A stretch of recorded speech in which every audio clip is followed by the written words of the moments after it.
Olá, aqui é o professor Tirão Borba. Vamos conversar um pouco sobre a sucessão do ministro Ricardo Lewandowski.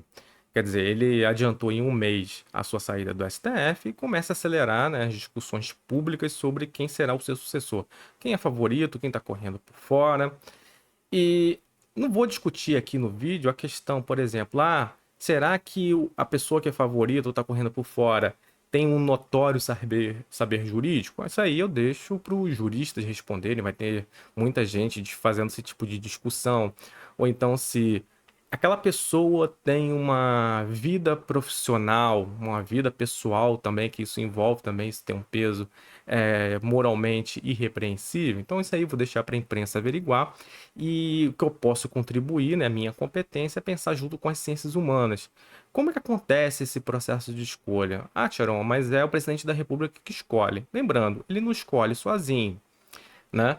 O presidente Lula, ele foi, ou qualquer presidente, ele escolhe com várias pessoas ao mesmo tempo. Quando tem a possibilidade de uma pessoa que disputa a eleição depois ao longo do seu mandato escolher um ministro da STF, isso vai também se refletir nas suas composições políticas. Quer dizer, a pessoa que é eleita não é eleita sozinha, ela é eleita por composições partidárias e representa também um segmento importante da população. Quer dizer que ele tem uma inclinação política muito bem definida. E esse ministro vai refletir, de certa maneira, essas escolhas políticas. Aí você pode pensar assim, Tiaron, mas as decisões precisam ser técnicas. Sim, mas antes de ser técnica, passa por um processo decisório de escolha política, que não acontece sozinho. O presidente Lula ou qualquer tipo de presidente vai o quê? Averiguar a inserção política desse candidato, né, a assumir o cargo do STF, por exemplo, com os deputados lá na Câmara, ou então lá no Senado, onde ele vai sofrer a sabatina, e até mesmo no STF. Por exemplo, o Ricardo Lewandowski, segundo informações da imprensa, já indicou uma pessoa que ele acha que tem requisitos para assumir o cargo, que é o advogado Manuel Carlos, mas eu não tenho informações sobre ele. Mas vamos voltar um pouco à questão. Por que que é uma escolha também política e essas pessoas, os ministros do STF são políticos? Lembrando, tem essa questão do presidente escolher, que já implica numa questão política. Ele é um ser humano, que é uma coisa importante se lembrar. Por mais técnica que seja a decisão dele, isso sofre um certo atravessamento político de valores morais e sociais, porque é como ele vai ver o fato. Vamos pegar um exemplo aqui nosso. A política de cotas foi uma política que foi implementada ao longo. Começou lá no governo Fernando Henrique, né, essa questão de discussão das cotas, ganhou força no governo Lula e lá no governo Dilma virou lei, né, principalmente para o ingresso nas universidades.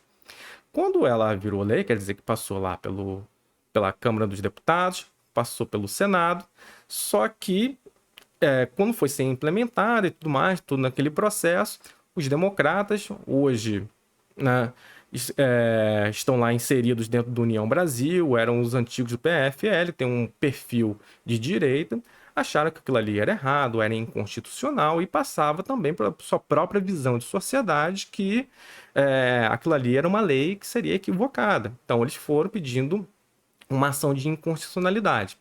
Se os ministros do STF fossem mais conservadores, possivelmente os democratas teriam um êxito em relação à discussão da inconstitucionalidade das cotas. Mas não.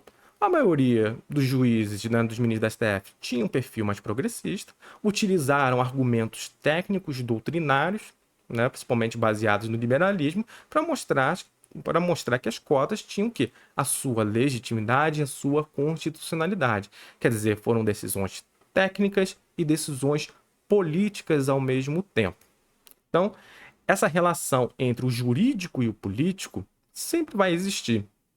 Aí, o principal favorito, né? O favorito, né? O principal favorito, talvez seja errado falar,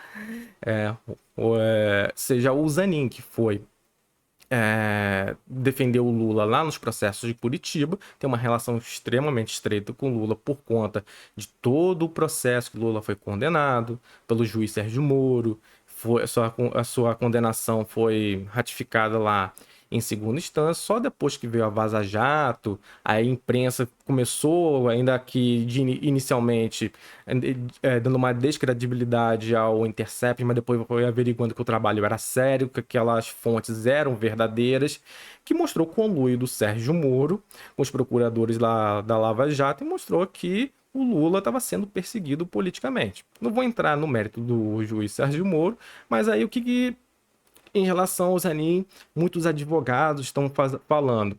Principalmente tem uns 5 mil e poucos advogados que fizeram um manifesto, um abaixo-assinado, dizendo que ele não poderia assumir esse cargo porque ele não tem um caráter impessoal, porque ele tem uma relação estreita com o Lula. O Sérgio Moro foi no mesmo sentido, né? Uma pessoa que fez conluio com os procuradores falando que o Zanin não é moralmente classificado, né? Vai lá, olha lá onde isso está dando essa discussão. Mas o Gilmar Mendes, há pouco tempo, deu uma entrevista falando que não tinha nada contra o Zanin e que esse tipo de discussão não faz sentido porque todo ministro do STF tem alguma relação com o político. Ele, quando foi indicado com o Fernando Henrique, tinha uma relação com o Fernando Henrique. Se a gente pegar o Alexandre de Moraes, tinha uma relação própria com o Michel Temer.